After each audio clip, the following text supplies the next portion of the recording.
Page of wands sun card represent ಆಗಿದೆ. ಕೆಲವೊಬ್ಬರಿಗೆ long distance relationship ಅನ್ನ ರೆಪ್ರೆಸೆಂಟ್ ಮಾಡ್ತಾ ಇದೆ. ಮತ್ತೆ ಕೆಲವೊಬ್ರು ಟ್ರಾವೆಲ್ ಮಾಡೋದ್ರ ಮೂಲಕ ನಿಮ್ಮ ಪರ್ಸನ್ ಅನ್ನ ನೀವು ಭೇಟಿಯಾಗಿರುವಂತಹ ಪಾಸ್ಟ್ ನಲ್ಲಿ ರೆಪ್ರೆಸೆಂಟ್ ಆಗ್ತಾ ಇದೆ. ನಿಮ್ಮ ಪಾಸ್ಟ್ ನಲ್ಲಿ ನಿಮ್ಮ ಲವ್ ಲೈಫ್ ನ ವಿಚಾರದಲ್ಲಿ ಒಂದು ರೊಮ್ಯಾಂಟಿಕ್ ಇತ್ತು, ಒಂದು ರೀತಿಯ ಕ್ಯೂರಿಯಾಸಿಟಿ ಇತ್ತು, ಒಂದು ಎಂಜಾಯ್ ಇತ್ತು. ಕೆಲವೊಂದು ರೀತಿಯ ಮೆಸೇಜ್ ಗಳನ್ನ ಎಕ್ಸ್ಚೇಂಜಿಂಗ್ ಮಾಡ್ಕೋತಾ ಇದ್ರಿ, ಫೋನ್ಗಳ ಮೂಲಕ ಅಥವಾ ವಾಟ್ಸ್ಆಪ್ ಗಳ ಮೂಲಕ ಮೆಸೇಜ್ ಗಳನ್ನ ಕಳಿಸ್ಕೊಳ್ಳುವಂತಹದ್ದು, ಒಂದು ರೀತಿಯ ಕ್ಯೂರಿಯಾಸಿಟಿ, ಎಕ್ಸೈಟ್ಮೆಂಟ್ ಗಳೆಲ್ಲ ನಿಮ್ಮ ಲವ್ ಲೈಫ್ ನ ವಿಚಾರದಲ್ಲಿ ಇತ್ತು. ಪಾಸ್ಟ್ ನಲ್ಲಿ ಕೂಡ ನಿಮ್ಮ ಲವ್ ಲೈಫ್ ನ ವಿಚಾರದಲ್ಲಿ ಯಾವುದೇ ರೀತಿಯ ತೊಂದರೆಗಳಿರಲಿಲ್ಲ. ಸೊ ಪಾಸಿಟಿವ್ ಆಗಿತ್ತು. ಪಾಸಿಟಿವ್ ಚೇಂಜಸ್ ಗಳು, ಬದಲಾವಣೆಗಳನ್ನೇ ನೀವು ನೋಡಿದ್ದೀರಾ. ಯಾವುದೇ ರೀತಿಯ ತೊಂದರೆಗಳೇನು, ಜಗಳಗಳೇನು ಇಲ್ಲದೆ ಇರುವಂತಹದ್ದು ರೆಪ್ರೆಸೆಂಟ್ ಆಗ್ತಾ ಇದೆ. ಅಟ್ ದ ಪ್ರೆಸೆಂಟ್ ಸಿಚುಯೇಷನ್ ಹೇಗಿದೆ?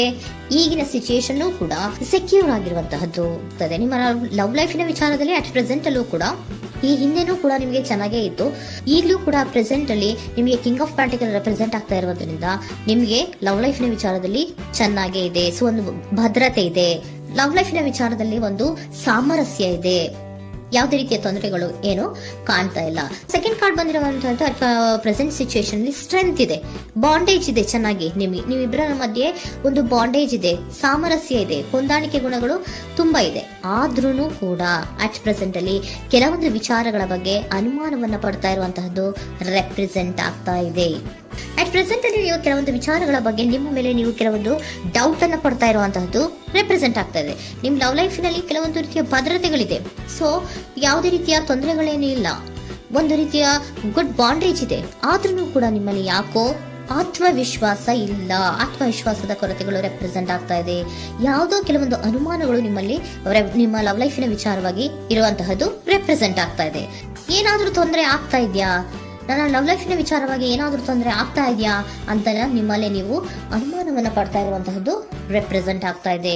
ಫ್ಯೂಚರಿನ ಬಗ್ಗೆ ಹೇಳೋದಾದ್ರೆ ಕ್ವೀನ್ ಆಫ್ ಪ್ಯಾಂಟಿಕಲ್ಸ್ ಬಂದಿದೆ. ಕ್ವೀನ್ ಆಫ್ ಪ್ಯಾಂಟಿಕಲ್ಸ್ ಬಂದಿರುವಂತಹದ್ದೇನು, ಒಂದು ರೀತಿಯ ಪೋಷಣೆಯನ್ನ ಮಾಡುವಂತಹದ್ದು ರೆಪ್ರೆಸೆಂಟ್ ಆಗ್ತಾ ಇದೆ.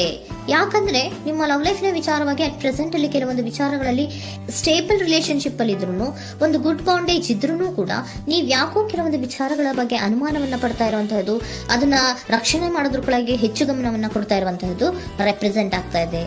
ಇಮಿಡಿಯೇಟ್ ಫ್ಯೂಚರಿನ ಬಗ್ಗೆ ಹೇಳೋದಾದ್ರೆ ನೀವೊಂದು ರೀತಿಯ ಪೋಷಣೆಗಳನ್ನ ಮಾಡುವಂತಹದ್ದು, ನಿಮ್ಮ ಲವ್ ಲೈಫಿನ ವಿಚಾರವಾಗಿ ಕೆಲವೊಂದು ರೀತಿಯ ಹೆಚ್ಚು ಗಮನವನ್ನ ಕೊಡುವಂತಹದ್ದು, ಯಾವುದೋ ನಿಮ್ಮ ವಿಚಾರಗಳಲ್ಲಿ ಹಿಡಿತದಲ್ಲಿ ಏನ್ ಇಟ್ಕೊಂಡಿದ್ರೋ, ನಿಮ್ಮ ಪೊಸೆಸಿವ್ನೆಸ್ ಅನ್ನ ಏನ್ ಇಟ್ಕೊಂಡಿದ್ರೋ, ಯಾವುದೋ ಕೆಲವು ವಿಚಾರಗಳಲ್ಲಿ ನೀವು ಬಹಳಷ್ಟು ಓಪನ್ ಅಪ್ ಆಗಿ ಮಾತಾಡದೆ, ಯಾವ ವಿಚಾರಗಳನ್ನು ಕೂಡ ಹೇಳ್ಕೊಳ್ಳದೆ, ನಿಮ್ಮಲ್ಲೇ ನೀವು ಕೆಲವೊಂದು ಬೇಜಾರುಗಳನ್ನ ಏನ್ ಇಟ್ಕೊಂಡಿದ್ರೋ ಆ ವಿಚಾರಗಳನ್ನ ನೀವು ಮಾತಾಡುವಂತಹ ಸಾಧ್ಯತೆಗಳು ಇಮಿಡಿಯೇಟ್ ಫ್ಯೂಚರ್ ನಲ್ಲಿ ಕಾಣಿಸ್ತಾ ಇದೆ.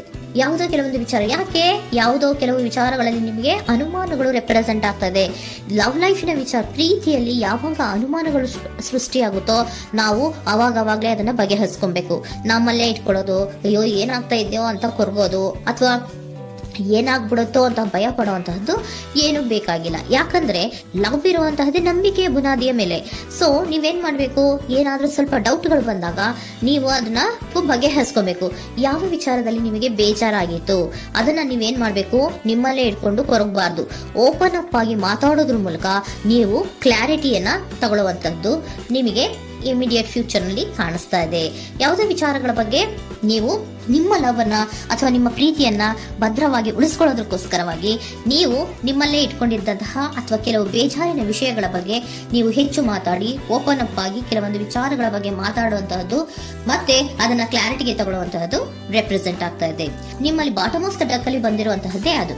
ಖುಷಿಯಾಗಿರ್ಬೇಕು, ಸಂತೋಷವಾಗಿರ್ಬೇಕು, ನಮ್ಮ ಲವ್ ಲೈಫಿನ ವಿಚಾರದಲ್ಲಿ ಒಂದು ಎಂಜಾಯ್ ಇರಬೇಕು, ಮತ್ತೆ ನೆಮ್ಮದಿ ಇರಬೇಕು, ಯಾವುದೇ ರೀತಿ ಗಲಿಬಿಲಿಗಳಿರಬಾರ್ದು ಅನ್ನೋಂತಹದ್ದೇ ನಿಮ್ಮ ಎನರ್ಜಿಯಲ್ಲಿ ರೆಪ್ರೆಸೆಂಟ್ ಆಗ್ತಾ ಇರೋದು. ಅದಕ್ಕೋಸ್ಕರನೇ ನೀವು ಏನೇನು ಕೆಲವೊಂದು ಸ್ವಲ್ಪ ಅನುಮಾನವನ್ನ ಪಡ್ತಾ ಇದ್ರಿ ಅಥವಾ ಕೆಲವೊಂದು ವಿಚಾರಗಳಲ್ಲಿ ನೀವು ಡಿಸ್ಟರ್ಬ್ ಆಗಿದ್ರಿ, ಓಪನ್ ಅಪ್ ಆಗದೆ ಹೇಳ್ದೆ ನಿಮ್ಮಲ್ಲೇ ನೀವು ಬೇಜಾರನ್ನ ಮಾಡ್ಕೊಂಡು ಏನು ಕೆಲವು ವಿಚಾರಗಳ ಬಗ್ಗೆ ಕೊರಗ್ತಾ ಇದ್ರಿ, ಅದನ್ನ ನೀವು ಓಪನ್ ಅಪ್ ಆಗಿ ಮಾತಾಡಿ ಅದರ ಬಗ್ಗೆ ತಿಳ್ಕೊಳ್ಳುವಂತಹದ್ದು, ಅದನ್ನ ಕ್ಲಾರಿಟಿಗೆ ತಗೊಳ್ಳುವಂತಹದ್ದು ನಿಮಗೆ ರೆಪ್ರೆಸೆಂಟ್ ಆಗ್ತಾ ಇದೆ. ಪಾಸ್ಟಿನಲ್ಲಿ ನಿಮ್ಗೆ ತುಂಬಾನೇ ಚೆನ್ನಾಗಿತ್ತು, ಅಟ್ ಪ್ರೆಸೆಂಟಿನಲ್ಲೂ ತುಂಬಾನೇ ಚೆನ್ನಾಗಿದೆ. ಬಟ್ ಕೆಲವೊಂದು ವಿಚಾರಗಳ ಬಗ್ಗೆ ನೀವು ಸೆಲ್ಫ್ ಡೌಟ್ ಅನ್ನ ಪಡ್ತಾ ಇರುವಂತಹದ್ದು ರೆಪ್ರೆಸೆಂಟ್ ಆಗ್ತಾ ಇದೆ.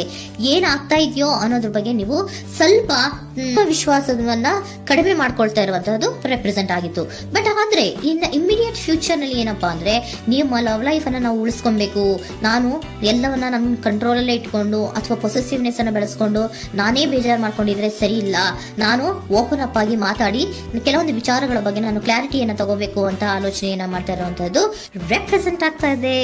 ಓಕೆನಾ? ಒಂದು ಏಂಜಲ್ ಗೈಡೆನ್ಸ್ ನ ನಿಮ್ಮ ಲವ್ ರೀಡಿಂಗಿನ ವಿಚಾರವಾಗಿ ತಗೊಂಡ್ಬಿಡೋಣ ಅಲ್ವಾ. The situation will improve. ಸಿಚುಯೇಷನ್ಗಳು ಇಂಪ್ರೂವ್ ಆಗತ್ತೆ. ನೀವು ನಿಮ್ಮಲ್ಲೇ ಇಟ್ಕೊಂಡು ಕೊರಗಬೇಡಿ. ಯಾವುದೇ ವಿಚಾರಗಳನ್ನ ನಾವು ಓಪನ್ ಅಪ್ ಆಗ್ಬೇಕು. ನಾವೇ ಬೇಜಾರು ಮಾಡ್ಕೊಂಡ್ರೆ ಅವ್ರಿಗೆ ಏನ್ ಅರ್ಥ ಆಗುತ್ತೆ, ನಿಮ್ ಪರ್ಸನ್ ಏನ್ ಅರ್ಥ ಆಗುತ್ತೆ, ಏನಕ್ಕೆ ಬೇಜಾರು ಮಾಡ್ಕೊಂಡಿದ್ದೀರಾ ಅಂತ ಅವ್ರು ತಿಳ್ಕೊಬೇಕು ಅಲ್ವಾ. ನಿಮ್ಗೆ ಅವರಲ್ಲಿ ಏನೇ ರೀತಿ ಕ್ಲಾರಿಟಿ ಬೇಕು ಅಂದ್ರೂ ಕೂಡ ನೀವು ಮಾತಾಡಿ ಕ್ಲಿಯರ್ ಮಾಡ್ಕೊಳ್ಳಿ. ಅವಾಗ ಏನಾಗುತ್ತೆ, ದ ಸಿಚುಯೇಷನ್ ವಿಲ್ ಇಂಪ್ರೂವ್ ಆಗತ್ತೆ. ಇದಿಷ್ಟು ನಿಮ್ಮ ಮಂತಿನ ಲವ್ ರೀಡಿಂಗ್.